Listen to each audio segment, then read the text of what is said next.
ఈరోజు కార్తీక పౌర్ణమి కదా 3:30కే లేచి మా ఫ్రెండ్ నేను మా ఊరికి దగ్గరలో ఉన్న చంచంత స్నానానికి అయితే వెళ్తున్నాము. ఇక్కడ ఏరు అయితే ఉంటుందన్నమాట.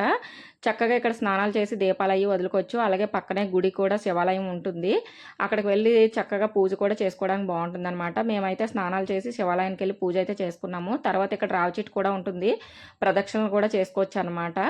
మేము మా స్కూల్ డేస్లో ఎక్కువగా ఇక్కడికి పిక్నిక్లకి అయితే వస్తూ ఉండేవాళ్ళం అనమాట. చాలా బాగుంటుంది ఈ ప్లేస్ అయితే. తర్వాత పూజ అయిన తర్వాత ఇంటికి వచ్చి చూస్తే అసలు చెట్లకి అసలు ఒక పువ్వు కూడా లేదు. వెళ్ళేటప్పుడు చూస్తే చెట్ల నిండా పువ్వులే ఉన్నాయి. వచ్చేటప్పటికి ఒక పువ్వు కూడా లేకుండా కోసారనమాట. అడగకుండా కోయడం ఒక తప్పు అయితే, కనీసం చెట్లు పెంచుకున్న వాళ్ళకి ఒక పువ్వు కూడా లేకుండా కోసేయడం ఇంకా వాళ్ళ విజ్ఞతకే వదిలేయాలన్నమాట.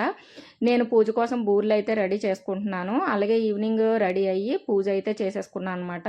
తర్వాత మా ఫ్రెండ్ నేను కలిసి గుడికి అయితే వెళ్ళి పూజ అయితే చేసుకొని చక్కగా దర్శనం అది చేసుకొని ఇంటికైతే వచ్చేసాము.